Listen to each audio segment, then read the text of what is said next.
Hey guys, I'm Val. And I'm Luke.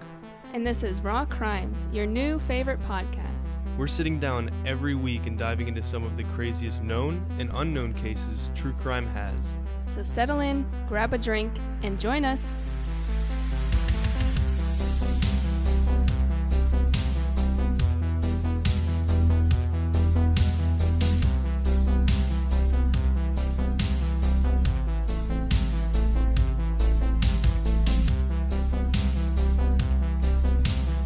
Hello, everyone. Why are you holding your breath just now? And we're back. We're back. For the longest minute in the world. Oh my God. We're just every episode. I've seen people do this before where, especially on YouTube, like that person that you know, that's always like they start something and then they do a few episodes and then they stop for a while and then they're like, Oh my God. they make a new video and they're like, and we're back. Except this time around, the guy that you know, we're not going to name the podcast, but Yeah. he's on it. Oh yeah. I mean, he's been having consistent guests. Yeah. Guests. It's like a podcast where you have guests, and so he's been uploading a lot. He's on like episode 32 or something. Well, this time it's going to be the same for us because we're actually getting back into the swing of things. Yes. Big life changes, and we're back. Okay. Speed round. Speed run. Catching up on when was the last episode that we released it? Mark When was Kilroy. We We definitely recorded that. So we tried to like record things before March. We tried to get a head start, and then shit hit the fan, and When did we record that? Do you remember? early February. Like probably February 1st or something. I don't know. Why? I'm just trying to think of things that's happened A lot. since then that we need to catch up on. We need to catch people up on. What'd you buy on Amazon, Val? What'd you buy? What are some new things that you got? Wait, we didn't have the new TV on stand. Amazon. Yeah, we upgraded. Yeah, we didn't. We Yeah. upgraded the entire. So we live in a studio apartment Yes. in So Washington D.C. When we say we're here in our recording studio, we gotta write it's a this. studio apartment. We gotta write this off in taxes. Yeah. Well, we upgraded it. It kind of like I've got a picture on my, or no, I deleted it actually on my camera. I remember the picture that I had of like the apartment in shambles every time we make the bed and unmake it and stuff. And I just remember I looked at that after we had upgraded it and I was like, wow, like It's just a nicer. It's actually a TV stand, the thing that we were using before, because our old TV stand didn't survive the move to the new apartment. yeah, we just said screw you and left you on the side of the road. It broke. Oh my God, we made it break. We were using like a bookcase, basically. Yeah. But now we have an actual TV stand. Everything's from IKEA, by the way. We're IKEA. Oh yeah. So we've had like 3 stages so far of upgrades. First was like this weird, what would you call it? It's obviously fake wood. IKEA loves their fake wood, but it was like painted this white color. Yeah, it was like whatever white. the printing was, it was this white color. It was an actual TV stand, but it was like a TV stand and like a bookcase combined into one. Yeah. And it was really fat and tall. It was tall, yeah. And so we had that for a year. And then when we moved, we just kind of like left it on the side of the road. And we actually had another thing from IKEA that was just like, imagine 8 squares that you can put books in. Yeah, it was like a bookcase yeah. type situation. And we just Yeah. turned it on its side and used it to put our TV on it. It worked. I honestly didn't see anything wrong with it until we got this new one. Yeah. It was too bulky. Yeah. And it was like dark and cheap looking. Dirk. Dirk. He was very Dirk. Yeah, but this one is, I remember the feeling.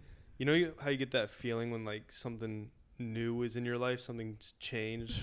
Probably when you get stuff off of Amazon or whatever. Or new clothes, that's a good example. New clothes, yeah. Because you're like, how could I live without this? Like, this is the only thing I'm going to wear from now on. And then you wear it like 10 days in a row. Yeah, like, I mean, that's me with the new shoes that I got from H&M. That's me with going to work. I wear like the same pants. You've had some pants troubles lately. You should tell them what you got today and like the troubles with that. You got like 12-year-old boy Okay. shorts, and then you got...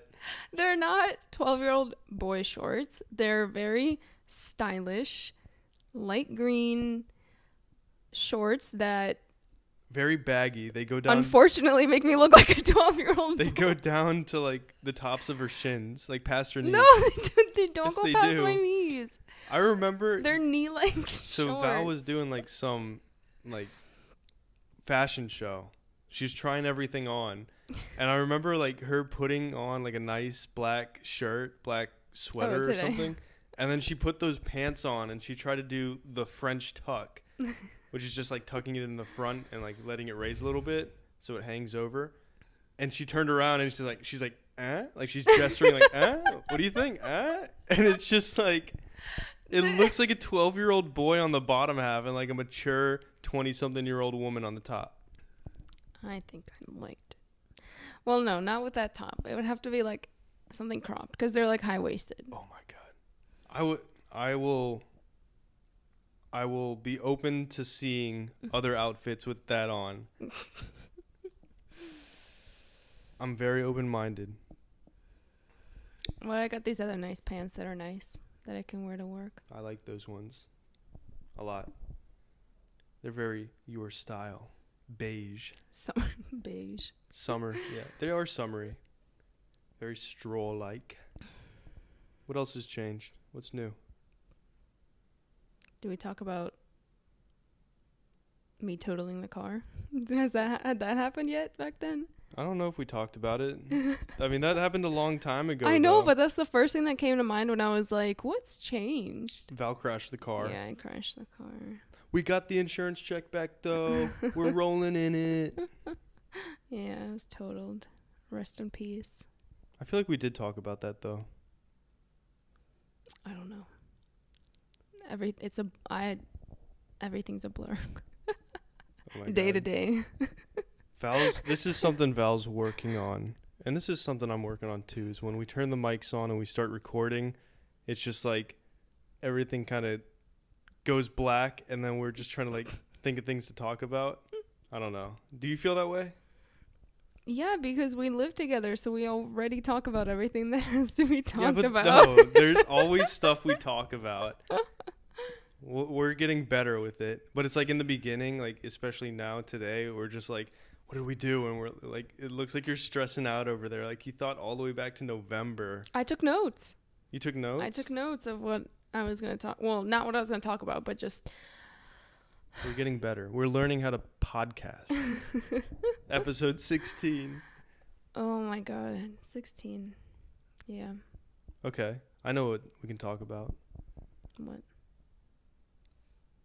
You've been running. Tell them about that lady at work. Oh. It's kind of motivational. Yeah. Oh, I mean, yeah, it really is. So oh yeah, I guess I got a new job. that changed. Yeah. Since the last time.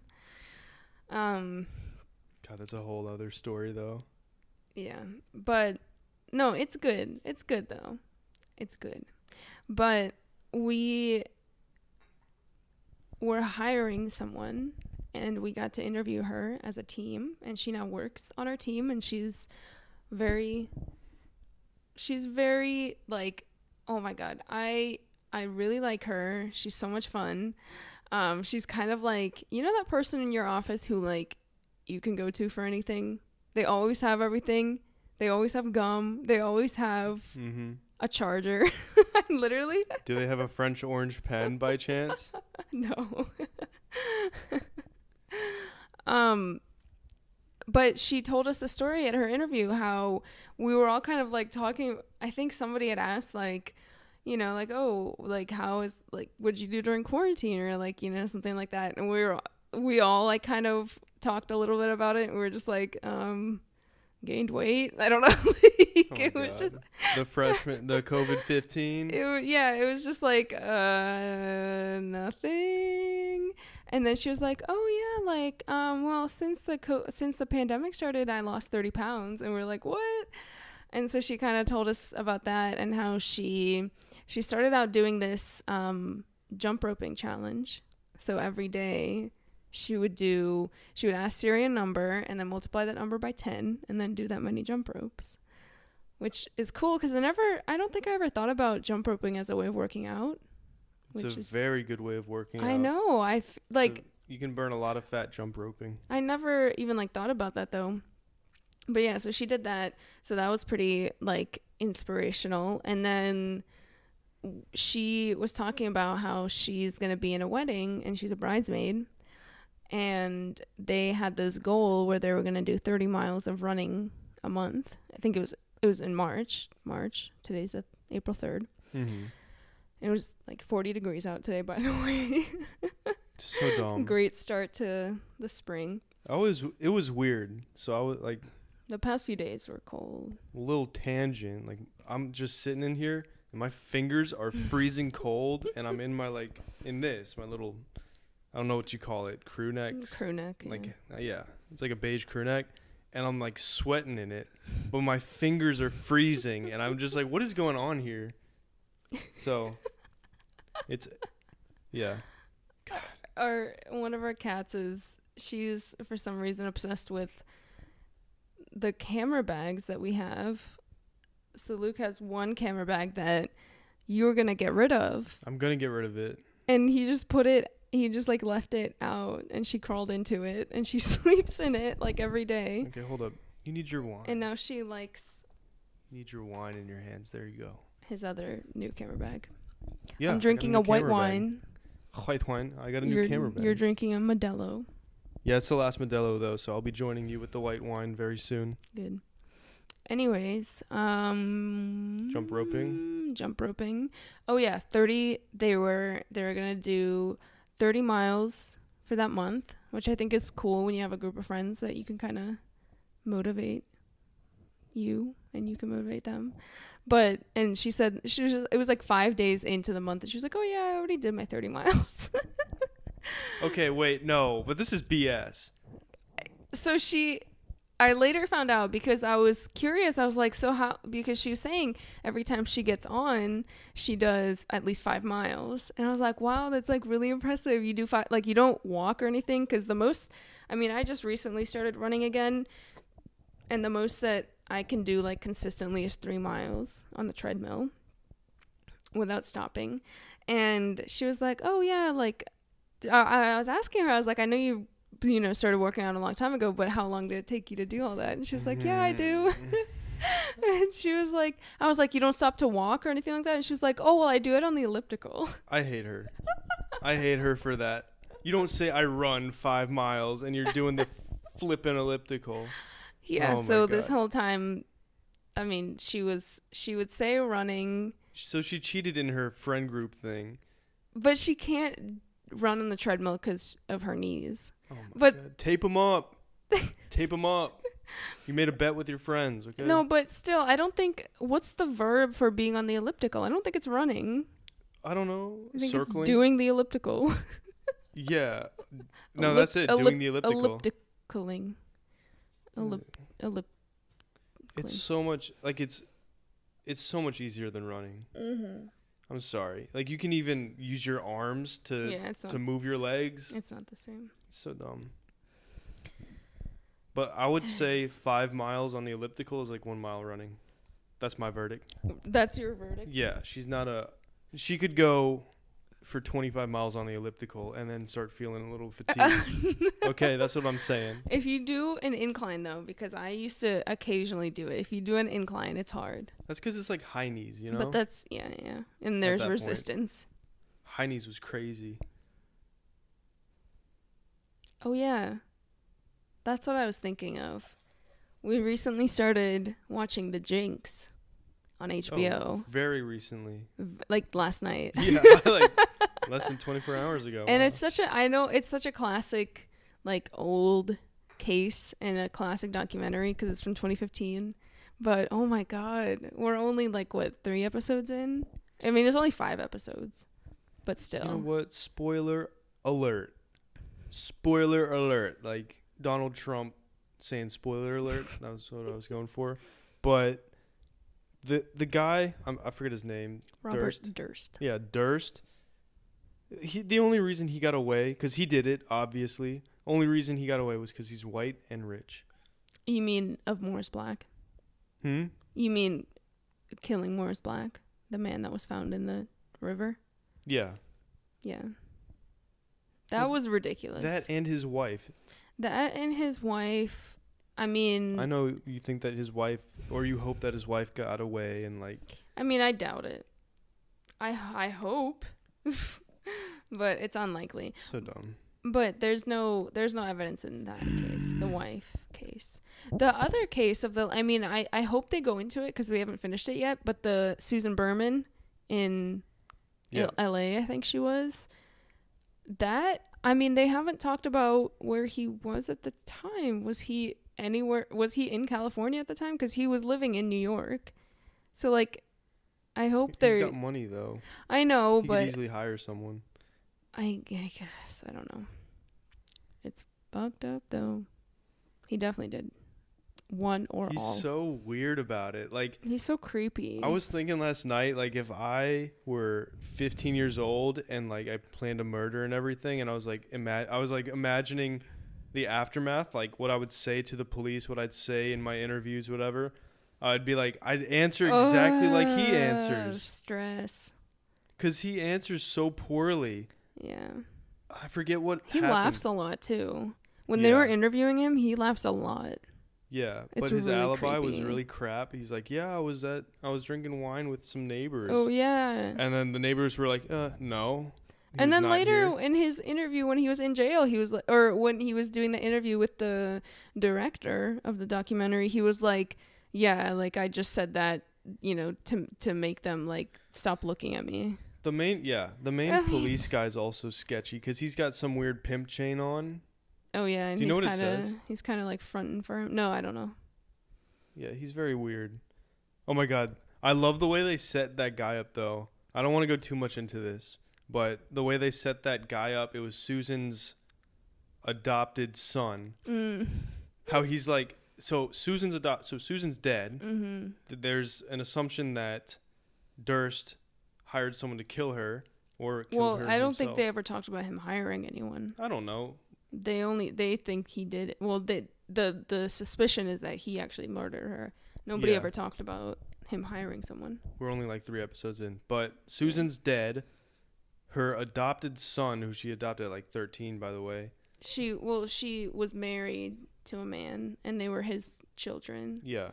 And then they divorced, and the kids chose to live with their stepmom. Yeah, but he was on Durst's side, and he was all for Durst. And as he's talking about how good a man Durst is, the video clip is of them hanging out in L.A., like they're incognito like style. Yeah, they're like walking to his car together, and it's... Yeah, like they didn't know they were being filmed. And it was just the best cinematic moment in that show. And then after he's done talking about how good he is, the interviewer was like, okay, has he ever given you money? Oh my god. And he's like, oh, well, actually, yeah, he paid for my college. Oh. So he got $100,000 for college from... More, right? No, he asked for $200,000, but he got $25,000 a year for 4 years. A year. Oh my god. Insane. But that... Oh my god. Insane in the membrane. Yeah, that was unbelievable. Is there any chance that... Oh, you mention it.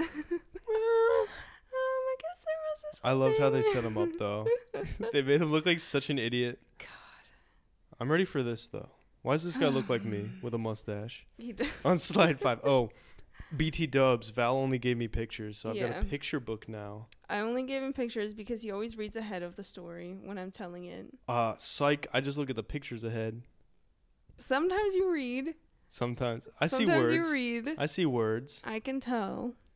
Because you'll stop responding for a while. When I'm reading, you'll stop like responding for a while, and then I look at you, and you're just like staring at the screen. Please. So I took that away. My reading level is like 5th grade.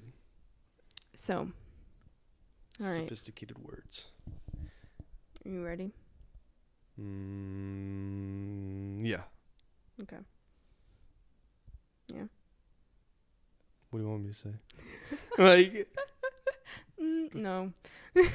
Can we? Okay. Let's put a pin in it. Let's put a pin. Yeah. Let's hold it. And that was today's episode. Let's hit it. All right. So. Hey guys, Luke here from Rock Rhymes. I wanted to take this time to tell you about something very important. If you haven't heard about Anchor, it's the easiest way to make a podcast. In fact, it's what Val and I use to bring you guys the best true crime stories out there. For starters, Anchor has creation tools that allow you to record and edit your podcast right from your phone or computer. Anchor will distribute your podcast for you so it can be heard on Spotify, Apple Podcasts, and many more podcasting platforms. You can make money from your podcast with no minimum listenership, and the best part is, it's all free. It's everything you need to make a killer podcast, pun intended, in one place. Download the free Anchor app or go to anchor.fm to get started. Tonight, I'm going to do the Eastburn family murders. They're also sometimes known as the Summerhill Road murders. So they died on the road, is what I'm hearing. But more often, it's the Eastburn family murders. Eastburn family. Yes. So the whole family's dead is what... You don't have to say anything. Obviously. You'll find out pretty soon. I'm not going to keep you... not going to keep it I'm shrouded on the edge in of my mystery. seat. I don't know what you're talking about. Not like I'm not going to reveal what happens. Let's hit it. I'm ready. So, I used a few sources. There's a few good articles, like one from CNN, another from ABC. I used Wikipedia to help with like the timeline and that kind of stuff. And we'll link to all of our sources. But most of the stuff that I got was from this really, really incredible article from the New Yorker. It was titled 3 Trials for Murder by Nicholas Schmidl. Love that name. It's so good. It sounds like a dog breed. Schmidl. It sounds like a character in Rick and Morty. Something mixed with a poodle. Schmidl. Like an alien, like a small alien. So yeah, most of this is from the article. It's really great. That's the really long one that I showed you. Mm-hmm. Yeah, no, you were like halfway done after I wasn't 2 even hours of halfway done. research. Oh my god. It was a crazy good article. It's from 2011, I think it was. So, okay. We'll start at the beginning. In May of 1985, Catherine Eastburn, Catherine Katie, everyone calls her Katie, was living in Fayetteville, North Carolina, with her 3 children, Kara, Aaron, and Jana. All 4-letter names. I just realized that. Aged 5. Just like my parents. All the boys, at least. But then Abigail could be Abby. Abby. Yeah. Oh, you mean just like your parents named the kids? Yeah, 4-letter I names. thought you meant your parents. I was like, what? No. It's like, no. 5 and 6, I think. 5 and 6, yeah. Yeah. So they were aged 5 and 3 years old, and then 22 months. For a second, I was like, 5 years old, 3 years old, and 22 years 22 years old. Damn. Damn, she got busy early. Catherine had been married to Gary Eastburn, an Air Force captain at the nearby Pope Air Force Base. Pope Air Force Base. Not Pope Air Force Base. Pope Air Force, the space. Air Force Base. For about 10 years.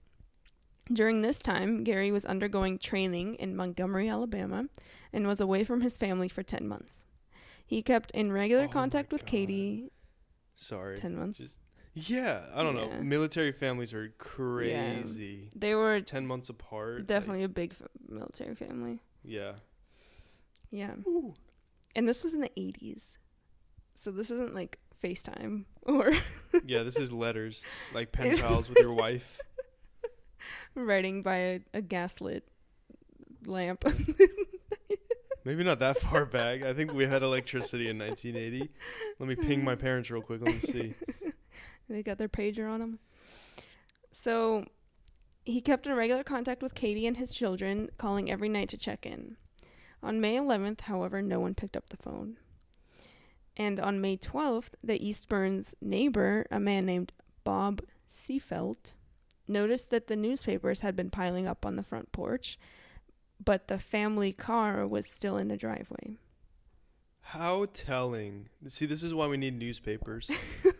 I feel like that's a common thing. Like, people notice the mail is piling up, but it's the neighbors. It's never the mail delivery people. Like, the mail delivery people will just stuff the Amazon package into the mailbox with, like, the 5 other ones. You know, that video that went around a while ago, and it was like it was like FedEx drivers like tossing shit. Yeah. It was like UPS like tossing the packages.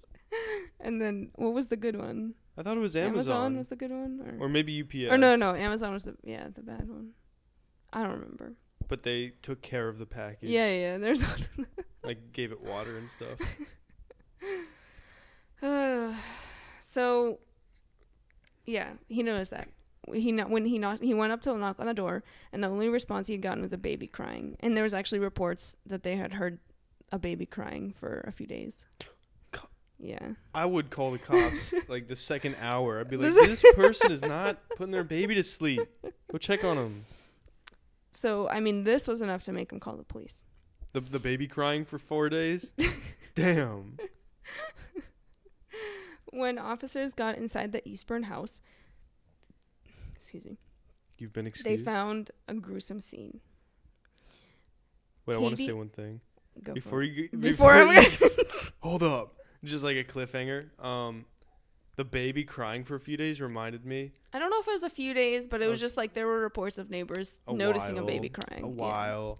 So Casey Neistat on YouTube, he used to do like daily vlogs, and freshman year Luke in college was like all for it. And so I watched all of them. And there's this one episode when one of his neighbors in his New York apartment building like left their phone or tablet or whatever in the apartment when he went on vacation, and then an alarm went off on the tablet, and it was like max volume and everything, and it didn't go off for like 5 days because they couldn't get in to turn it off, and the iPad was being charged. So it just kept going. And everyone could hear it too, which sucks. Oh my god. How does that... why would you leave your iPad charging? They just forgot it. That's such a waste of energy. Their electricity bill was really bad that day. Or that month. Probably. It had to have been. Alright, so... Gruesome scene. Yes, gruesome scene. Katie Eastburn, the mom, was found in the master bedroom by her bed. She had been raped, stabbed 15 times, and her throat slit. Kara, the 5-year-old, was also stabbed. God, and stabbing's the worst. Aaron, the 3-year-old, was bludgeoned to death. With what? I don't know. You already have a knife. What the hell? I don't know. It's awful. It's awful. But the 22-month-old stayed alive. Jana was found in her crib, alive but severely dehydrated and on the verge of death. They said, like, at the time, she wouldn't have lived for a few more hours. Wow. The investigation into the brutal triple murder kicked off right away. So throughout the house, investigators found fingerprints and hair. And upon his return, Gary Eastburn, the dad, identified the missing items. An envelope of cash, Katie's ATM card, and a piece of paper containing the PIN to Katie's ATM card. Mm-hmm. After questioning the neighbors, police quickly learned that a tall white man dressed in jeans, a knit cap, and a black members-only jacket was reported to be seen. The drip, baby. It's like the most classic 80s outfit in the world. It was reported to be seen leaving the Eastburns' driveway carrying a garbage bag around 3 a.m. on May 10th. Why would you not call the police then? Who the hell is this tall white man? I mean, the man who had seen him was just like, who's this dude? He probably didn't know who lived there, you know. Please. I know my neighbors. I'm a good neighbor. And he also, like, apparently the guy was, like, friendly, you know, he's casual. He was just, like, he passed by the man. He was like, oh, getting an early start or something like that. Just one of those neighborly things to say. Just like in the office, like, hey. With the trash bag over there full of, just getting an early start. How's the weather today? You tell me. Hot one today. God. That's the shit that gets on my nerves. It's just like, I talk to people all day long and for my job, and it's just like the most boring conversations, at least conversation starters. Like you heard yesterday on Friday, my call, I was just like, yeah, it's been cold. Like, That's, I don't know. It's just basic observations. Weather's like the go-to for me. For me, every day it's, oh, good morning. How are you? Good. How are you? Good. And that's it. Just walking by. Good. Oh my God. Glad you're good. Awesome. Good. You're glad. All right. Every single day. So, okay. So he was then seen leaving in a white Chevrolet Chevette. Due to these reports, investigators were able to determine the murders were committed between 8 p.m. on May 9th and 3 a.m. on May 10th. So the evening of May 9th leading into like the early morning of May 10th. Very early morning. Yeah. An eyewitness even worked with police to release a composite sketch of the suspect, which I have a picture of. Following widespread media reports on the Eastburn murders, a 27-year-old man named Tim Hennis came forward to police with information. And so the way this happened, he described that he said that he was at home, like watching the news. Yeah.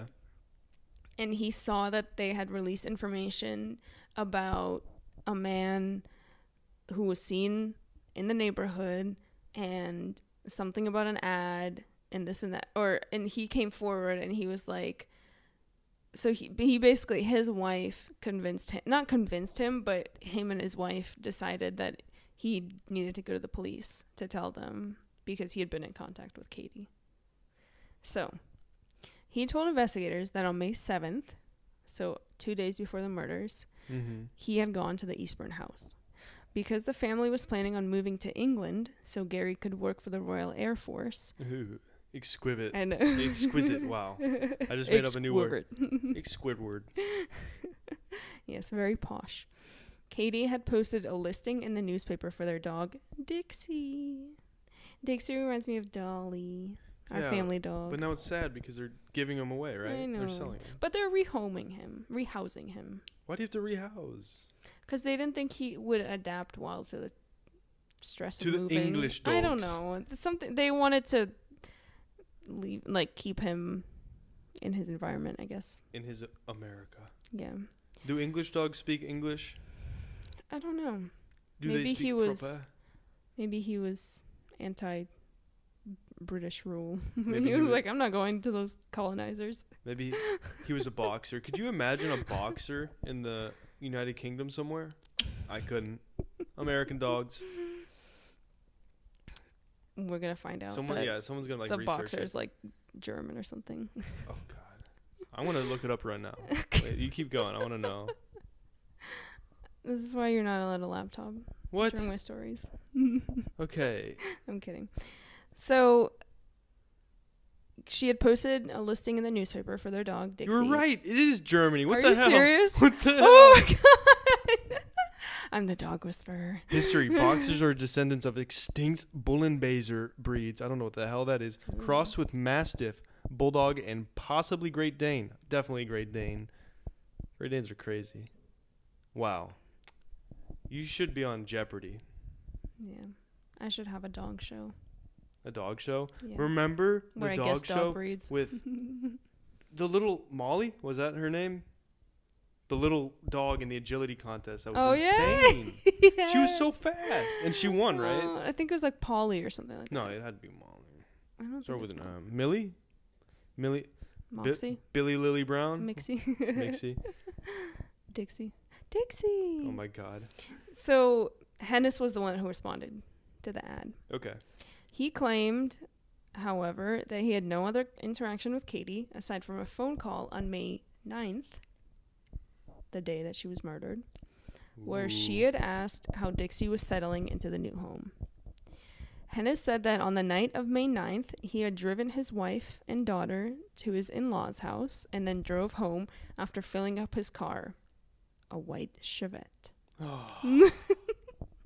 It's him. No, I'm not going to do that. I'm going to save my verdict until the end. Later, though, it came out that his account of that night was kind of put into question when later his former girlfriend, who he kept in touch with like every once in a while, had told investigators that he actually came to her house that night and they like sat and chatted and she basically like turned him down for a hookup and then he left. So he wasn't truthful. I was going to say maybe he's having an affair. Yeah. Because that's always the go-to. He was definitely not as innocent sounding as he made his night out to be. Yeah. Why do people make up fake alibis? I know. It's everything, especially when there's other people involved. God. It's always going to get found out. Like, I would suck. I'm a horrible liar. yeah. Have you ever caught me in a lie? Huh? Have I ever lied to you? I don't know what you would lie about. I'm 6'2". JK. I don't know. No, I think I'm an all right liar, but not if I were being investigated for anything, I would get so nervous. Yeah. Oh my God. See, that's the other thing. I would never take a polygraph test either. Never. Even though they suck and they're fake? Never take one. Why? Because they're completely subjective. They never look good. Even if you take one and you pass, that still doesn't do you any favors. And if you take it and you're nervous, like I know I would be, your fingers would be sweating, your heart rate would be insane. I would fail, and then they would use that to pursue and find more evidence or find, whatever. Yeah. Even if I were 100% sure that I was innocent. They probably get like a judge to. And they're not. You can't use them in court. You can't use them in court. So what's the point, officer? So he willingly provided, however, blood, saliva, and hair samples, as well as finger and palm prints. I'm sure he willingly spat on their faces. What? You need that? Wipe that up. Somebody grab a Q-tip. After the neighbor who first described the man he had seen leaving the Eastburns house identified Hennis in a photo lineup as the same man, Hennis was arrested. Yeah. Wow. That's crazy. Following this, investigators... he looks faded in the sketch. Sorry. He looks like Justin Bieber. He looks like a high, drunk Justin Bieber. Because he's got a mustache. The mustache is what's getting you. Yeah. But so does Tim Hennis, if you look at the next picture. Yep. Yeah.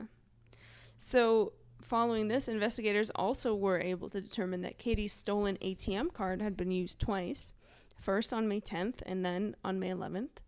And the two transactions resulted in a total of $300 being withdrawn, which was the max. Each one was a maximum of the most that you could withdraw, which was $150. Yeah. And this was that month. Hennis was late paying rent, and his rent was $310 a month. Wow. I wish my rent was $310 a month. Right. We were just looking that up yesterday. Wow. That's crazy. So a witness also described seeing a blonde man matching Hennis's description on the morning of May 11th, withdrawing money from the same ATM machine that the second transaction was linked to. Red-handed. Yeah.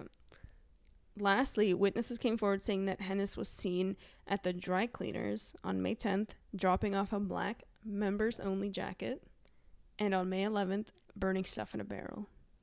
So he's going to the dry cleaners, dropping off one single coat, one single item, the members-only jacket, and then burning stuff in a barrel. One of the detectives on the case even said, quote, "My God, every corner we turned, there was Tim Hennis." It's like just every single thing. He actually, the detective actually said that?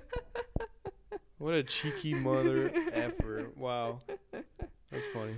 So there's this one quick other thing, because there's really no other suspects in this. Yeah. Except this just one really weird detail. So Julie, the family's babysitter, when she was interviewed by police, she told them that the family recently had been the target of harassing phone calls, some of a sexual nature. Ooh. She also admitted, so she was like obsessed with Dr. Jeffrey McDonald. That might sound familiar to you. So he was a former U.S. Army officer. This is a very famous case. A former U.S. Army officer and physician who was convicted of murdering his pregnant wife and two daughters in 1979 while proclaiming that drug-crazed hippies broke in and murdered his family while saying, quote, "Kill the pigs and acid is groovy." Those are things he said that they chanted. Wow. Those are things he said. He said it was 3 hippies. One was a woman with long blonde hair and a big hat, and long blonde hair. Yeah, that just describes and a all floppy hippies. hat. Yeah. And they were saying acid is groovy and kill the pigs. Acid is groovy. Acid is groovy. That's a good quote. What an idiot. So she openly told police that she was obsessed with this man and she believed that he was innocent, and she was also writing letters to him in prison, and they were corresponding. Oh my god. So this is the babysitter. Okay, and this babysitter of the Eastman or of the Eastburn the Eastburn family, and she's obsessed with a man who was convicted of murdering his family. And then this family gets, it's just a weird coincidence, I think. Yeah. Jeffrey MacDonald, by the way, committed these murders, and I'm actually saying committed because he definitely did it. I think he definitely did it. Yeah, but there's still people out there that are like, oh, you didn't do it, like this and this. There's no like full evidence, blah blah blah. And there's Errol Morris, who's like a famous author. He wrote a book basically saying that he believed that he was innocent. Okay, hold up. That's just for money grabs right there. It was so stupid. They're literally found like his wife had, so the way that they found him, he'd passed out on top of his wife, and she was in the bedroom, and she had been stabbed, and he was the one that called police, but they found him on top of her, like passed out. And then he had said that he tried to like save her, or he tried to like do CPR or something like that, and he had put his pajama top over her because she had been stabbed. Ooh. And he said that he didn't do, like, that was the only way they touched her, but they found his pajama top fibers, or fibers from his pajamas underneath her body. Wow. Yeah. And they also found his fibers in the little girls' bedrooms too, like underneath the girls, and they had been placed back in their beds as if they were sleeping. Is there no other way that the pajama fibers could have gotten there? I mean, it's just there's more to the story, and maybe I'll do that case eventually, or we'll talk about it later because I don't remember exactly all the details, but there's so much more, and it all points to him, and it's just like, it's so stupid. But some people still believe that he's innocent, which is ridiculous. But anyways, he committed these murders just a few miles away from the Eastburn house. Ooh. And he was an officer at Fort Bragg, when Fort Bragg is in Fayetteville. Oh, that makes it okay. Yeah. Because I don't know how to say it. It's like the babysitter. Mm-hmm. Like, she's a big fan of that guy or something. She's really into him. Mm-hmm. And I think maybe because they're so close in proximity, she probably feels, that's how she found out about it, and that's why she got so obsessed with him. But it was still also a really big case, too. Okay. So even if they weren't close, but still the fact that it was in the same army base, like, they had connections to Fort Bragg, and he was an officer at Fort Bragg. So that's crazy. She also admitted that her stepbrothers strongly resembled Tim Hennis, and that she had been assisting vice squads in setting up busts of local drug dealers. Ooh. And they had occasionally set up drug busts for the Eastburn family house. Mm-hmm. Wait, what? So she was assisting vice squads in setting up busts of drug dealers, and they had actually used the Eastburn residence before as a location for those drug busts. Like to practice drug busts? Like to actually conduct there's like, she said that there was like a drug bust that fell through that was supposed to happen at the house. Okay. So either way, it sounds like people knew of this house, and that maybe there were drug dealers that knew that this house was, either they suspected that they were going to be busted if they went there, or they thought that there were drugs there that they could obtain. Go snag. Either way, I mean, what is that, like, connection? It's weird. Wait, let me just go on a quick tangent real quick. Because this is crazy, and I want to talk about it right quick. You were talking about drugs, and recently, my favorite murder, we listened to that, like, cocaine bear story. Oh, my God. Yeah, the most recent episode. Yeah, no, okay, how she was talking about how it's 90% cocaine, and then she was like, you could put baby whatever laxatives. Baby laxatives, yeah. You put baby laxatives in there and cut it, like, you put 3 pounds of it in there or whatever. I was just like I didn't understand that that's actually what people did, and that's why it's hard to find 100% cocaine. Oh yeah. And like, I'm just thinking, like, there are people who probably have probably snorted like 10% cocaine, 90% baby laxative or something. Oh my God. At a party, and then they're in the bathroom for 2 hours. Like high school party. Cause like, what a way to make money, like selling baby laxative for like $20 a pop. I don't know. Those poor kids. Those poor baby laxative up kids who thought that they were coked up. Oh my God. In the 80s probably too. Yeah. Also the stat about like how much cocaine and shit is on dollar bills. Cause like people will like roll it up and sniff it through dollar bills. Yeah. There's a lot of cocaine on USD. Oh. Interesting, yes. Indubitably. I was going to say something, but I forgot. Because I talk. I'm so sorry. No, I was going to say something relating to that, but I forgot. Anyways, very nice of you guys to stop by. God, I can't go that high anymore. Very nice. It just breaks. Oh, she also said that on one occasion she thought that she had been followed from the Eastburn home by an angry drug dealer. Although she couldn't identify the man. So there's some weird shit going down at this place. Yeah. And this like 16-year-old babysitter is setting up drug busts and like she's crazy. Obsessed with a murderer, and then 16 years old. Yeah. I guess you didn't have too much to do in the 80s. I guess all there was to do was drug bust. Yeah. That's all they had. Nothing else. All they had was coke and... When did Tamagotchis come out? 90... Not till... No, I'm just kidding. Yeah. All they had was members-only jackets and cocaine. Members only. So, Hennis was charged with 3 counts of murder and 1 count of rape. And in July of 1985, at his first trial, jurors came back with a 10-2 guilty verdict. And Hennis was sentenced to death. Whoa. Damn. Yeah, that doesn't happen as often now, I feel like. Damn. It's rare now. Back then, they did it all the time. The death sentence is crazy. Yeah.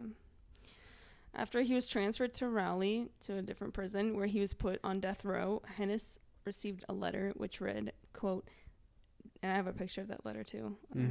Dear Mr. Hennis, I did the crime. I murdered the Eastburns. Sorry you're doing the time. I'll be safely out of North Carolina when you read this. Thanks, Mr. X.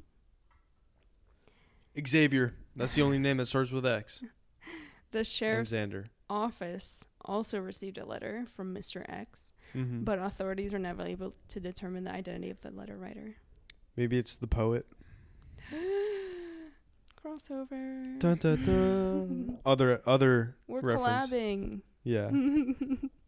We're writing letters, having fun.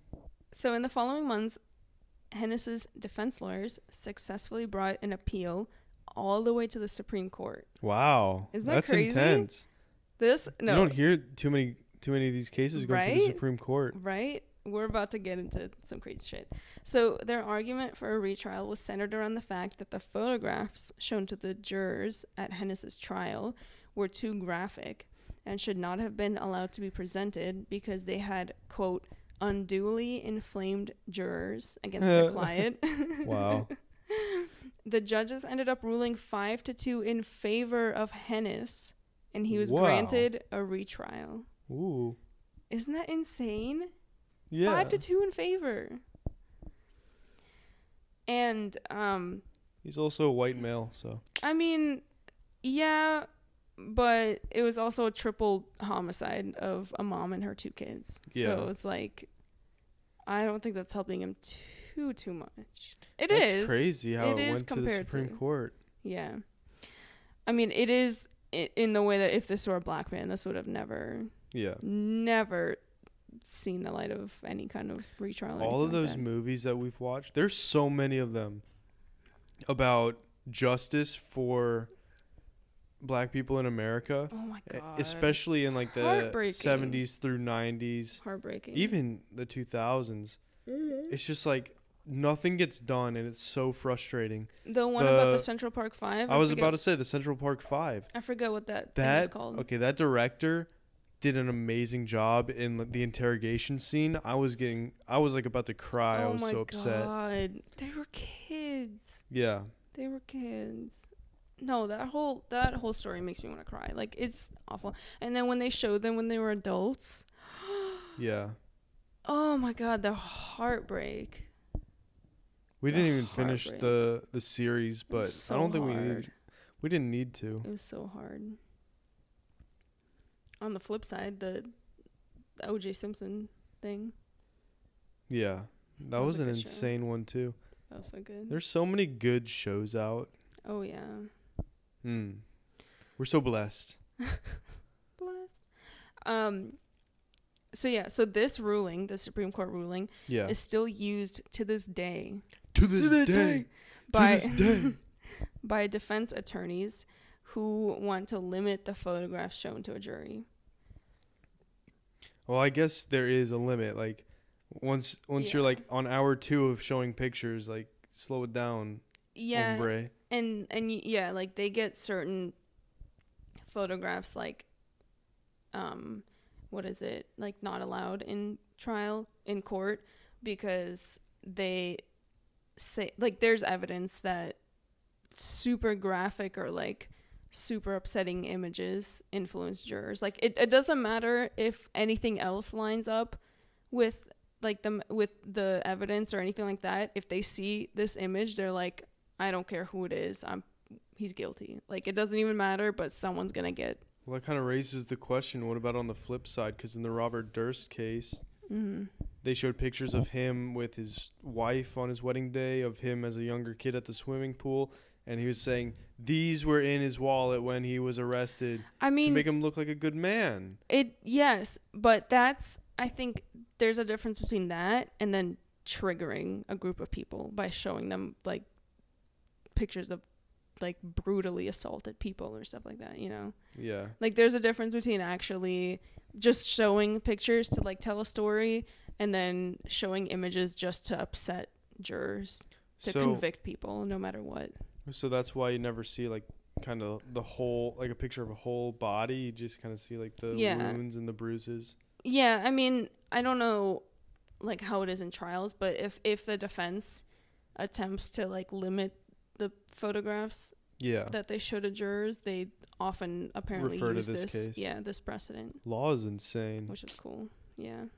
You got to be a great storyteller to be in law. I could never, like, I don't know, like in high school when I was thinking about jobs. I could never do like opening or closing arguments. I think I could argue it, but I could never do opening or closing. Yeah, I feel like I'm transparent AF. Like people can read me like a book from a mile away. Like even on the phones, like I just, I don't know. I can't act. I could not be an actor and I could not be a lawyer. Being a lawyer is very presentational. Well. Yeah. You have to, it's very presentational. Even if you're not doing the open and closing, like you know they have the O.J. Simpson case, the actor that who was played all about TV shit. Yeah. That was all about the news. Actor who played his lawyer was crazy good. Yeah. So he was like a pastor or something almost.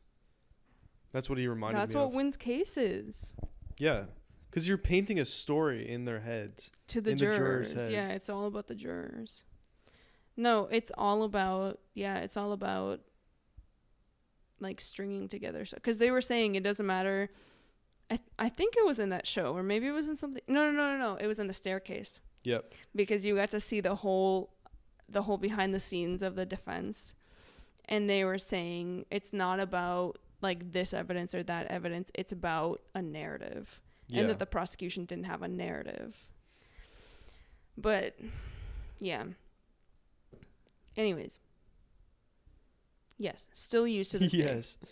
At the second trial, the retrial, the defense focused on discrediting Patrick Cohn, who was the witness who came forward to say that he saw Hennis on the morning of May 10th walking out of the Eastburns house, the one who identified him in the photo lineup. Yep.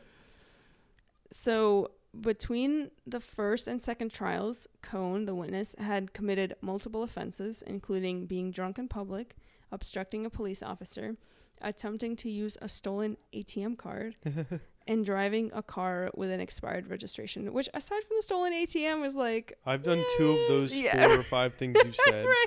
I think everyone has been drunk in public, and I don't know about obstructing a police officer, but definitely obstructing. What did he do?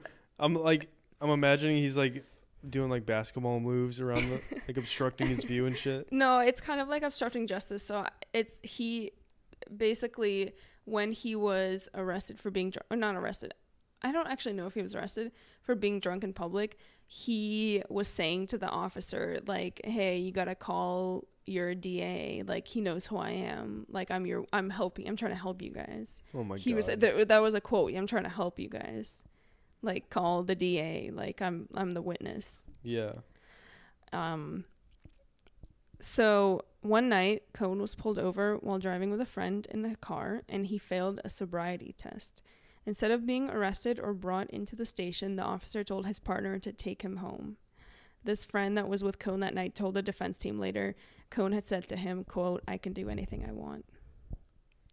Ooh. And charges were never brought. All charges were brought against Cohn for everything, for being drunk in public, for obstruction, all of that. No charges were ever brought. Wow. Yeah. So that says something too. The I can do anything I want is kind of spooky. And he could. He never got all of his charges dropped. I mean, he was the star witness of the first trial. He was he won them that case. It was on his testimony that I can do anything I want. It's crazy. I don't think you can, buddy. The defense also tried to show how Cohn's original testimony about that night was false. Originally, Cohn had testified that the weather that night was nice and that he could see the stars in the sky, and it was a very clear night. However, a meteorologist brought forward by the defense provided meteorologist. They went in hard. They got the weather girl. That he had the TV screen and like the little pointer. You know, Mexico goes hard with the weather girls. Did you know that? Have you seen those things? No. It's like on YouTube. It's like a compilation of all the weather girls in Mexico. Oh my God. Are they all like big boob? Big boob, big butt, just like really tight dress. That's like that one in Always Sunny, the one like news reporter that Dennis was Yeah, no, they just go in. Like they don't care at all. They're like, this is what gets viewers, okay? Mm-hmm. How else are you going to find out about the weather? Pay attention to it. Not by a crusty old white man. Well, this crusty old white man had records that showed. I don't know if he's white or crusty. Val's digging in deep. He had records that showed that night had been cloudy. And a local helicopter pilot also testified that he remembered that night clearly and described it as being, quote, very, very dark and overcast. Yeah, hopefully Kobe wasn't in that helicopter. So, Okay. Bad joke too soon? Too soon. Cut that out. No. I don't know what time it's at. So basically there's issues with his testimony. Yeah. This character assassination rendered Cohn's testimony practically worthless to the prosecution. Ooh. Because they're like... That's a big deal. Yeah. The next point that the defense highlighted was Gary Eastburn admitting during his testimony that about 2 months before the murders, Katie had told him she had received threatening phone calls in the middle of the night from a man who knew her name and said that he was coming over. Oh. That's so scary. I would hate that. I would be terrified. Remember the Cindy James phone call of that her ex got of that person threatening them, and they said it sounded like a woman? You listen to that? Did I not play that for you? Oh yeah, you did play that for me. It was like, oh my God. Yeah. No, horrifying. I remembered. I was like, it was the other day. It was literally yesterday. I was thinking like, I remember I had to edit something in, but I don't remember what I edited in. And I was like, did I do it? Like, I hope I did.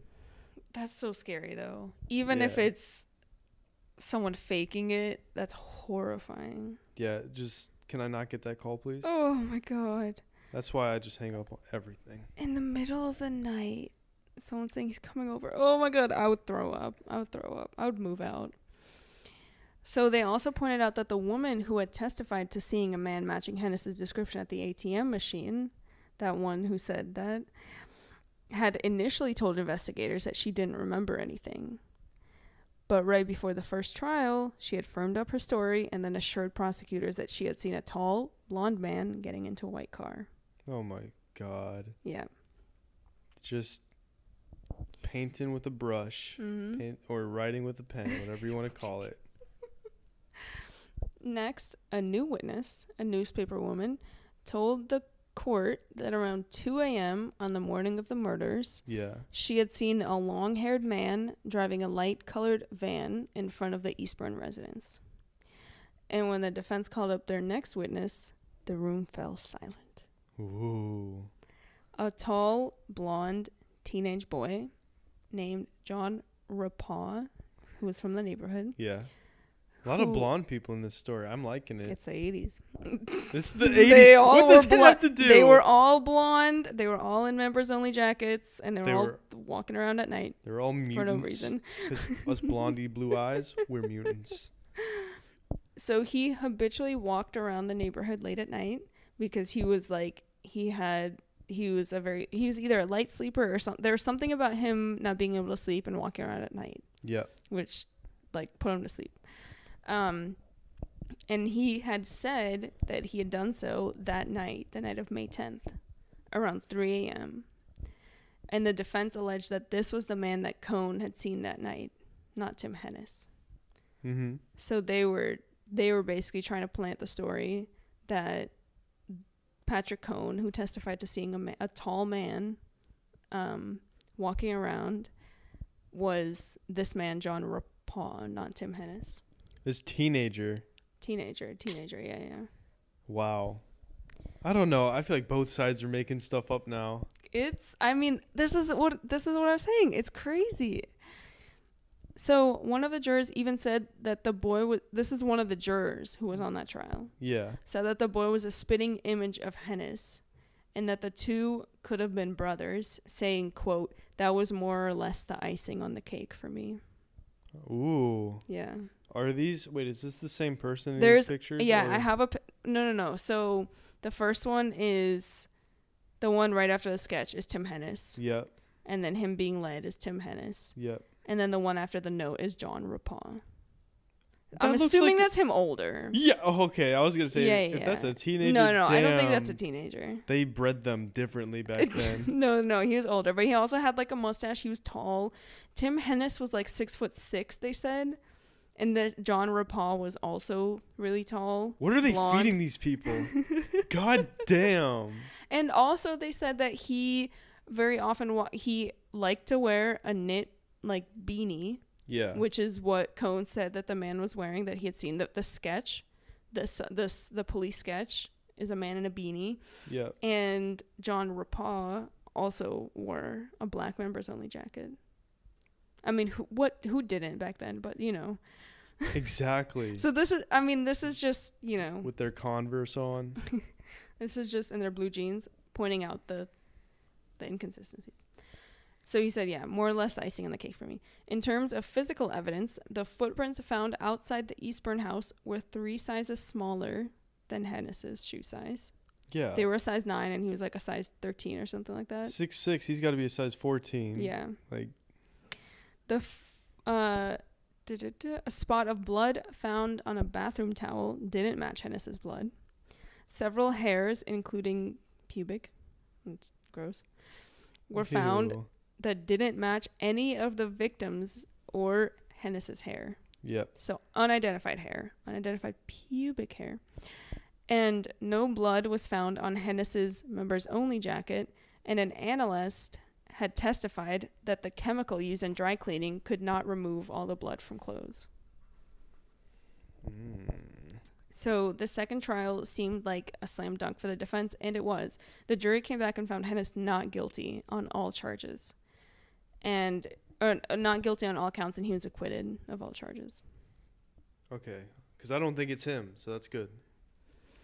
So Scott Wisnant, who is quoted in a lot of these articles, like he's in the CNN article, he's in this. He was the reporter, the local reporter at the time who covered this trial and covered the case. Said that he went from, quote, I don't think a jury's going to convict this guy, to I don't think he did it. That's good. Because I'm on the side of he didn't do it. So I mean, I'm rooting for it. Right. So he eventually, Scott, this reporter, went on to write a book about the case titled, quote, Innocent Victims, and this was released in 1993. When asked if he read the book, the lead detective on the case, Robert Biddle, responded, quote, I don't read fiction. Oh, shit. I just thought that was like a funny little, like... What a excerpt. savage. Isn't that hilarious? For our intellectual viewer or listeners, fiction is not real. It's not fiction. That irked me growing up. What? Like fiction and nonfiction, because nonfiction is real life. Yeah. I don't know. It just messed my little brain up. My little kid brain. I was always like, who'd want to read nonfiction? That's like that was like a textbook to me. That's what I pictured nonfiction was. Like biographies, autobiographies. Why like, would you read a biography? I mean, listen. Some people are interesting. I guess. So, after the acquittal, Hennis re-enlisted in the army and went on to receive all kinds of accolades during his service, eventually retiring in July of 2004 as a master sergeant, which is probably a high rank, or I don't know, means something to someone, but not to me. It's got master and it's got sergeant. I don't know. I don't hear any generals, so I know it's not that high. It sounds good for you, sir. During his time in the military, he was described as a, quote, a sterling example for all and a gentle giant. In 2005, 20 years after the murders, the sperm that was collected from Katie's body was finally able to be forensically tested. Thank God. And a year later, the results came back. Was it Hennessy? Tim Hennis. You gotta be kidding me. What? Mm-hmm. Tim Hennis. What the hell? Is he dead? Is he alive? He's alive. So he gets arrested, right? Put on trial? So after their last failed case, prosecutors finally had an ace in the Eastburn murders. However, oh no, Hennis had already been acquitted of all charges, meaning that due to double jeopardy, he had legal protection under the Fifth Amendment from being brought to trial on the same charges. This is different. This is DNA. It's the same charges. The Constitution can be amended. It's the same charges. God. Now, different charges. Here comes the twisteroo. Let's hear it. Under the rule of dual sovereignty in the Constitution, we're getting civically. I'm in my civics class. I'm front row. Let's hear it. Let's learn a little something. Double jeopardy only applies to one specific judicial realm. What is that? State, federal, or military. For example, in 1991, 4 LAPD officers accused of beating Rodney King were acquitted. Obtused. They've obtused with the law. Were acquitted by a state court. And then later, U.S. attorneys convicted 2 of the 4 on the same offense in a federal court. Okay. So it's very rare that this happens. And I read that most often this happens when it's a civil rights case. So, and also I'm sure in the Rodney King case, because after they were acquitted were the LA riots. Yeah. I'm sure they were experiencing a shit ton of pressure to convict. So that's why they charge those officers federally. Mm-hmm. So that leads us to September 26, 2006. So recent. 15 years ago. I mean, kind of. Almost. A military lawyer and a Fort Bragg Criminal Investigation Division agent, or the CID, accompanied by 2 local police officers, arrived at the Hennis residence in Lakewood, Washington. Arrest this man! Where he had been living since the late 90s. When Tim Hennis answered the door, he was given a notice to report to Fort Bragg within 30 days. For, you see, Tim Hennis had been brought out of retirement and into active duty so he could be court-martialed for the 1985 murders of Katie Kara and Aaron Eastburn. Let's go. Isn't that ridiculous? You're being called to the U.S. military. Get your uniform on. All right, you're arrested. Right. That's awesome. Isn't that insane? He like gets his suit on. He's like, I'm about to be a master sergeant again. No, apparently when they were there, he turned back to his wife and he said like, call the lawyers and this is bullshit. He said. Wow. Yeah. Fuck you. I was on your side. Fuck you. I trusted you. Trying to throw a teenager under the bus. A tall teenager. A tall teenager. A TT. So, in a controversial third trial of Tim Hennis for the same offense. Found guilty. For the same offenses, although not the rape offense, rape charge, because the statute of limitations had run out, which is stupid. Yeah. Because, I mean, not in this case that it's needed, because it was still first-degree murder, 3 first-degree murder charges, but ridiculous, the fact that there's a statute of limitations on rape. Because imagine if you're a child that is raped or sexually assaulted, and you grow up and you face, like, you face the, like, you finally, you know, come to terms with whatever, and you try to get justice from the person who assaulted you, and you can't because there's a statute of limitations. It's just whatever. It's ridiculous. It doesn't make any sense. So it's crazy. We'll break. All right. So okay. In the controversial third trial of Tim Hennis for the same offense at the Fort Bragg courthouse, the defense tried to introduce the possibility of consensual sex. Nope. Between Hennis and Katie on the day that he came over to pick up Dixie, the dog. I don't think consensual sex includes knives. Yeah. And steady. Well, they're saying that their defense was he came over, they were, you know, chit-chatting, and then they had a quick little hookup. He's like, oh, you're home alone, huh? Yeah. The 3 kids in the other room, and he was married at the time too. Well, we know that. And they alleged that they had sex, and then he left. Yeah. Well, and then 2 days later, she was murdered by someone else. BS. Yeah, and his sperm was in there, in her. Yeah. So yeah, I mean, it doesn't make much sense. In her nose. His lawyers, attempting to introduce reasonable doubt, painted a picture of a lonely military wife having a one-night affair with a man she invited into her home. It's really all about the storytelling. That's, yeah, right? You got to have a narrative. Growing up, I never knew that. It's crazy. So, with the jurors themselves being in the military, this was the wrong move to make, as they had also experienced being away from their loved ones for extended periods of time, and the implication that during that time spouses would have illicit affairs likely didn't go over well. They were not into that. Yeah, they messed up. So, John Butts, the medical examiner, hold for... What? Don't make fun of my man, John Butts. Pause for... what are you trying to say? He's a great medical examiner. I'm nothing else. What about his last name? Who received the bodies. Okay. Testified, however. Wait, what? Where are you going with this? I'm not going to say it. Say it. Butts, okay? Okay. Butts. It's funny because it's Butts. Okay. Yeah, it's Butts. B-U-T-T-Z or B-U-T-S? B-U-T-T-S? B-U-T-T-S. It's Oh! Butts. It's Butts. It's Butts. Damn.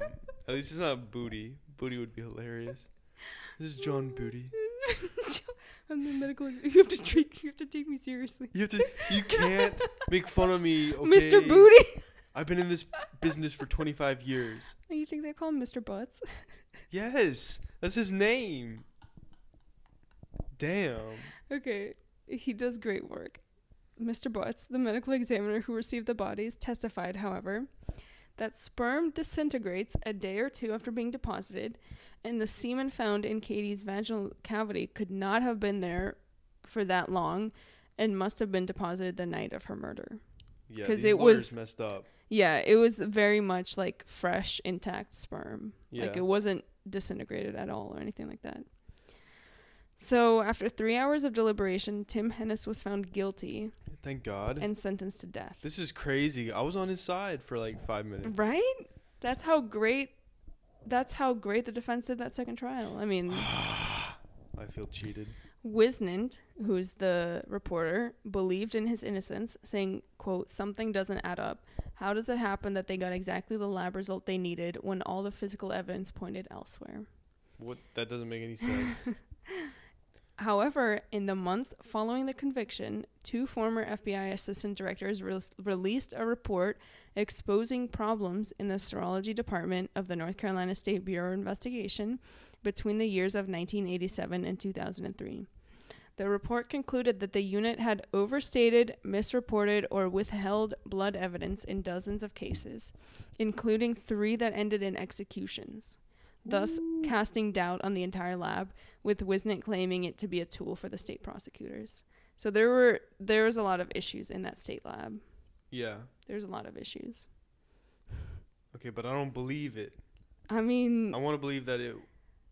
I mean, it both can be independently true. They're going to raise suspicions. Like, that's their only move. They've got to raise suspicions about that lab. I mean, there are suspicions about that lab, though, due to that report. Anyways, Tim Hennis has since filed an appeal. And his sentence will likely be commuted to life in prison.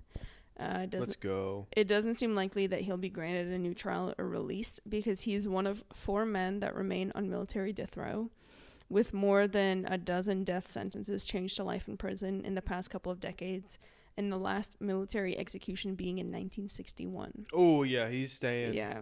He's staying. That's awesome. Yeah. And if you're hearing this now, loser.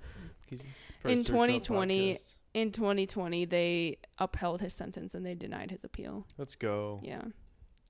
So he's still alive and he's still rotting away in jail. He's like 50. That's awesome. He's not old. What an idiot. Yeah. He got away with it too for a little bit. If you believe that he's guilty. I believe he's guilty now. Yeah. So Jana Eastburn, who was less than 2 years old at the night her sisters and mother were murdered. 22 months. 22 months, yeah. Was interviewed by child psychologists at the time to attempt to get any answers. To this day, she says she still doesn't remember that night or her mother and her sisters. Wow. At all. Quote, "I don't have that deep-rooted sadness that everyone else has, and it just makes me feel guilty and like a bad person that I don't have that feeling for them. It makes me feel bad that I don't remember." That is crazy because she didn't know them, you know? Yeah. She never grew up with them to... It's not the saddest thing. Them. Her 2 sisters and her mother. Yeah, but hopefully she had a good childhood, good upbringing. She, Gary, like when he moved back, the father, he raised her. Okay, good. Yeah. And I forgot about the father, too. I know. Like, he was there in the beginning, but he made a comeback. He was at all 3 trials, and she was at the 3rd trial too. And they actually moved to they actually did end up moving to England eventually. It was put off for a while, but they actually did. And he met a nurse, an English nurse, and married her. And then they moved back to the U.S. I hope they're happy. I know. It's sweet. So... so horrible. It's awful. Like, why would he murder them? I think the main theory that people have of why he would have done it is, I mean, if you believe that he did it, because there are people that believe that he didn't do it. But if you believe that he did it, he must have been fucked up that he dropped off his wife and his daughter, went to his ex-girlfriend's house. She rejected him. And then he remembered, oh, there's this woman that I know that is alone, where I went to pick up the dog from, so I know she's alone, so I'm going to go. And maybe he propositioned her, and she turned him down, and maybe that led to But even then, that doesn't... How do you stab a 5-year-old child? How do you bludgeon a 3-year-old child to death? Like, that's intense anger. Yeah. Like, that's hatred. I mean, it's also saving your own ass because you raped a woman. She knows you. She knows. But he knows bludgeoning she could tell her, and or stabbing? She could tell him. Report him to the police. You would... His only way out was to kill her, and then, you know, those kids are probably conscious enough to know who he is or remember a face. They were in their beds, though. There was... This is horrible. Do you want to hear it? Yeah. I don't remember which one of the girls, but one of them was... I mean, when she was found... Or it was the older one. She was found. She had been stabbed. She was under her blanket. She was hiding? She was hiding. Jesus. Yeah. That's scary. It's fucked up. That's like the only protection you have is That's to, like, if up. I can't see him, he can't see me. Yeah, it makes me want to cry. That's horrible. Because that's what I would imagine. Like, as You're a kid, I was like, if anything crazy happens, I'm just hiding. Like, a monster's in my closet, I'm hiding. And you can hear, like, it wasn't quick what they did, what he did to Katie. Because she was raped and she was stabbed and her throat slit. So those kids are just, oh my God, it makes me want to throw up. Like, I can't even imagine that. But I mean, that's a monster that would do that. Yeah. And he 100%. And he, like, there was, not that this says anything, because even if he had, there, you know, everyone was saying, like, oh, he had no record, he had this or that, you know, he was... Of course. A lot of criminals don't have records right, before. and even after, like, he had kids, and he was, like, a Boy Scout leader or something like that. Oh, so it's like... wow. Right, so it's like, that kind of... That's an argument that people make, but it's like... I mean... I don't know. How does that... If that was the first thing that he did... How is that what it is? A triple homicide and murdering 2 little kids in their beds. Like, it's only a little bit hard for me to believe that I have doubts. I think he most likely did it because I think the most straightforward answer is the one. Yeah. I think the least complicated answer, you know, what is that? Not Murphy's Law, but it's something, and that's the answer that makes the most sense. But it's hard to believe that just a regular old 27-year-old in a members only jacket murdering kids in their bed. Yeah. Awful. Who's this old man? Who's this picture? That's him. That's him Tim now? Hennis. Yeah. That was him in, like, 2010. They put him in his uniform and they put him in handcuffs. Right. So Jana attended Hennis's 3rd trial and expressed her grief, telling the court that Hennis took away the opportunity for her to remember her mother and sisters. Following Hennis's conviction... They're just hissing. I don't think they can hear it. They're playing. Following Hennis's conviction, Jana says she feels a sense of closure, but is still left with questions. There are many who still believe in Hennis's innocence, including Scott Wisnant, who's the reporter. And, I mean, he spent a lot of time covering the trial, so he also knows a fair amount about the case. So it's like, I mean, there's a little weight to that, too. Yeah. And there are those who believe that a lot of people believe that the military sidestepped the Constitution to court-martial a military man for civilian charges. Like, there's a lot of gray area in what they did and what was eventually, like, and how they, you know, basically there's, like, double jeopardy, but oh no, here we come with, like, that. Double jeopardy. I mean, that isn't done.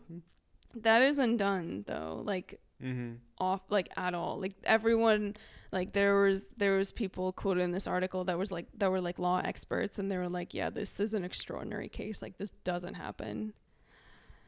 Yeah. So no, like, being found guilty, being acquitted, and then being found guilty again. And then being found guilty, yeah. Because there are only so many cases out there that on the same charges too, yeah. That too. That DNA evidence was able, like, the technology caught up, and like we were able to bring them back. Only a limited number, you know. But even then, you can't go back and just try the person for the same crime again. Yeah. Like, that's double jeopardy. You can't do that unless there's some extreme, crazy case like this one where he was in the military and they brought him back to active duty and court-martialed him. Wow, like, that's just, they're so smart. It's crazy.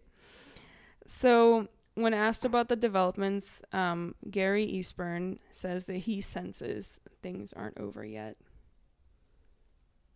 And that's the end. That's pretty much the whole story of the Eastburn family murders. There's like not too much out there about the whole case. Like, I feel like it's a well-known case, but it's not super well-known. Yeah. But I mean, as of 2020, when he was denied his appeal, that was, I think, the latest development. So, at least the latest that I could find. So I'm sure there's going to be stuff in the future. Yeah, they were saying that they won't find out for a while. If he keeps pursuing an appeal, or I don't know. The cats are disgusting right now. He's just sneezing on her. Oh, okay. God. So... Oh my God, he's speeding up.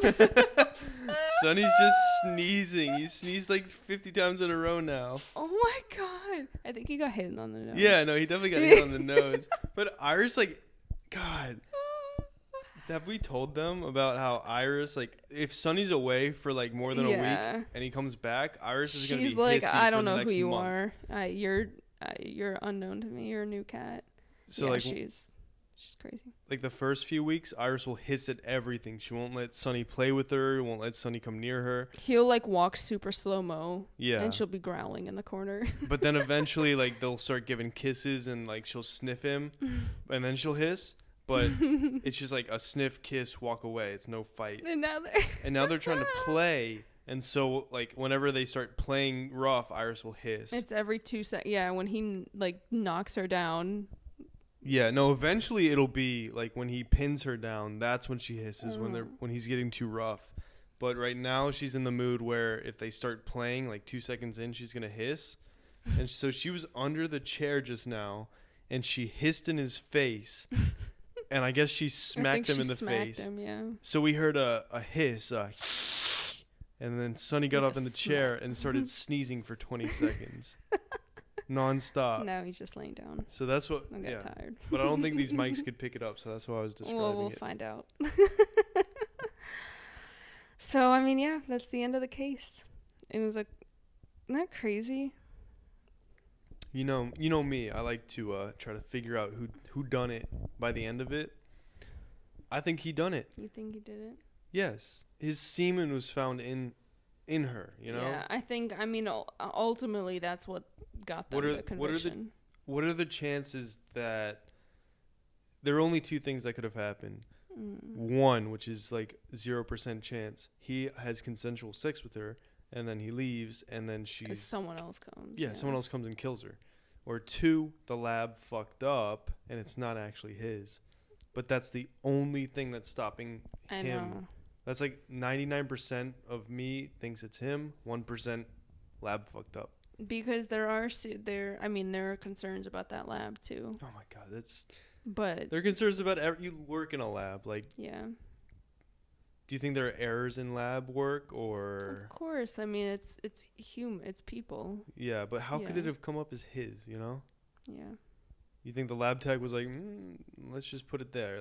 I don't like this guy, so. Yeah. No, I mean obviously, the DNA was a slam dunk, but. DNA's crazy. Yeah. Imagine how many criminals shat their pants when they heard about DNA. And the other thing about like the evidence that they had brought in the second trial too, like the prosecution didn't do a good case of arguing for like the prosecution side, because so they were renting that house. That house had been $310 in rent. Oh, well, that was his house. Okay. Tim Hennis, but this is their residence, the Eastburn house. That was a rental property. So they didn't buy it. There were renters before them. And those hairs that they had found, and the pubic hairs, were found like on a couch, or like they found it like some, not on the body, not anywhere in any of the bedrooms. It was found like in the living room. Yeah. And so that was the argument that was brought up.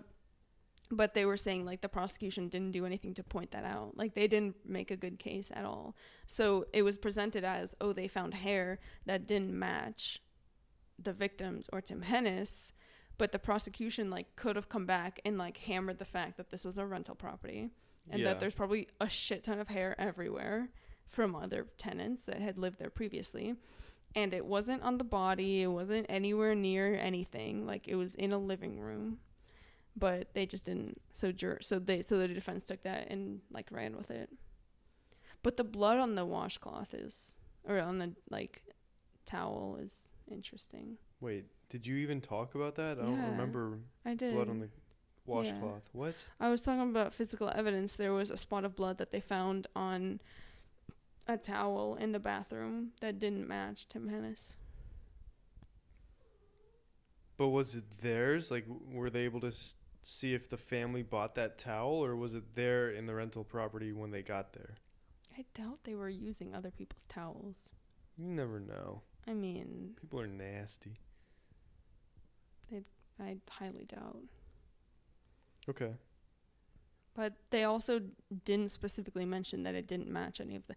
I assume it didn't match the victims, because that would have been stupid for them to even bring that point up. Yeah. If it was one of the victims' blood. But that thing is weird to me, too.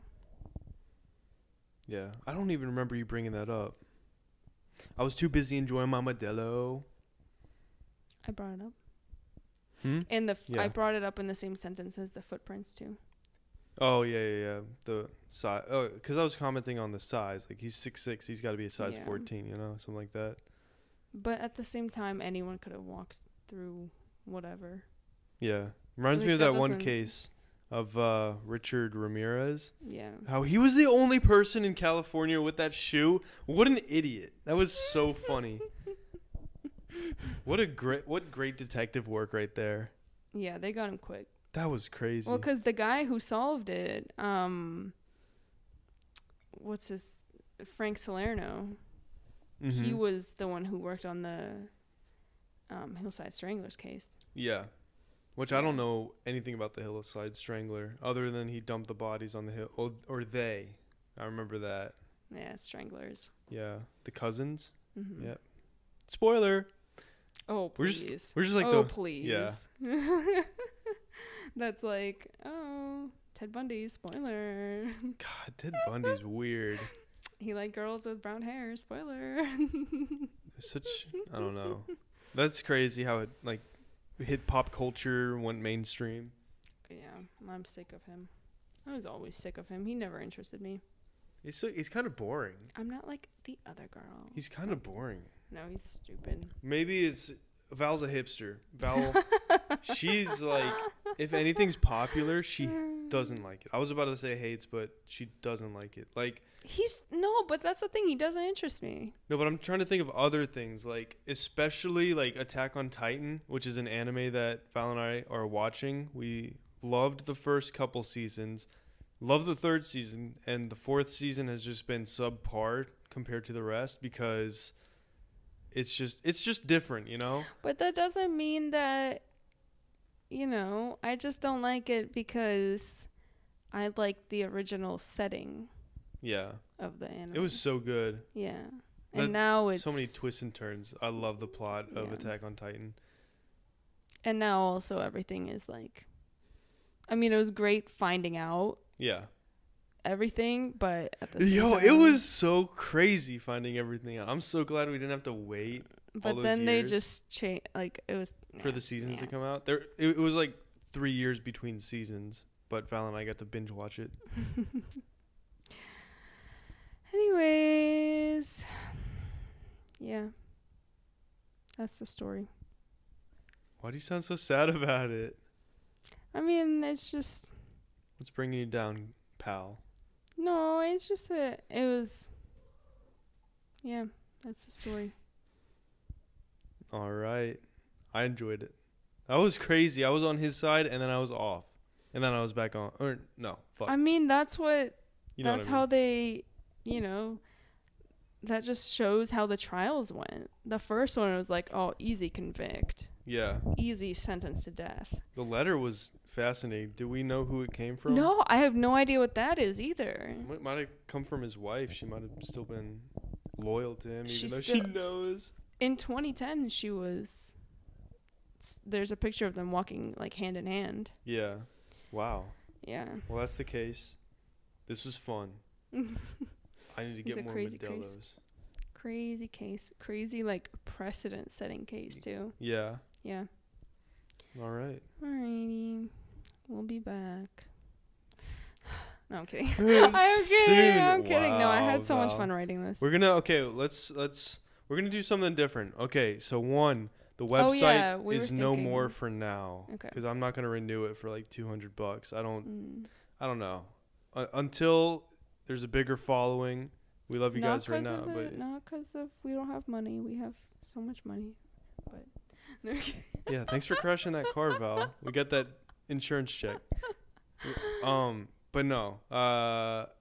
So website will probably go down like summer or whatever. I haven't updated it. I don't know.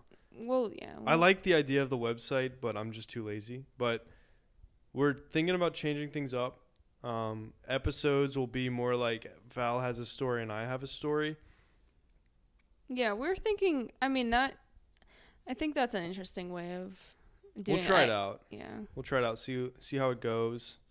I think it'll be nice. We could switch back and forth too. Like, it doesn't. If you don't have a story one day or I don't, Yeah. We're in the true crime mood though. We'll make it work. This is when we got to grind out true crime stuff. We've been listening to podcasts. We've been watching. I know. Documentaries. It's just like, it's on the heavy rotation. I'm always like in true crime, but I'm not always motivated. Yeah. But like at work, oh my God, what's that podcast? Oh my God, wait, I wrote it down. I have to say, I know that it's I'm sure everyone's heard of it. If you're like semi into true crime and you keep up with The Two Guys. No, so it's part of the Uncover series. Yeah. Podcast, which is the CBC podcast. So that's like the Canadian Broadcast Network. So they're Canadian reporters, and one of the the guy who has the deep Canadian accent. One of the reporters, I'm sure everyone knows. Someone knows something. David Ridgen. Yeah. Oh my God, amazing! I listened to literally all of the seasons, all of the cases he did. He's so great. But they had a new one. It's called Evil by Design. Yeah. I haven't finished it yet, but I've been binging it. Like, so the host is Timothy Sawa. He's Canadian, and it's it's a new season about Peter Nygard. Oh. Do you know who that is? Nygard. No, but Nygard, remember? In Fargo, yeah. Yeah. But no, oh my God, it's crazy. Maybe you should listen to it. It's called if you guys haven't heard about it yet, it's about Peter Nygard, who's this like Canadian. He has a clothing company. I remember that.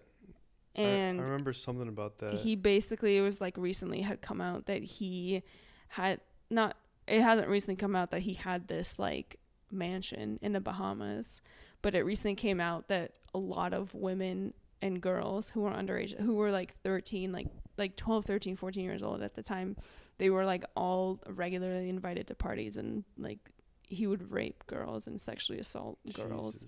Jesus. It's amazing. This podcast, like this man talks to this woman who worked for Peter Nygard in that mansion.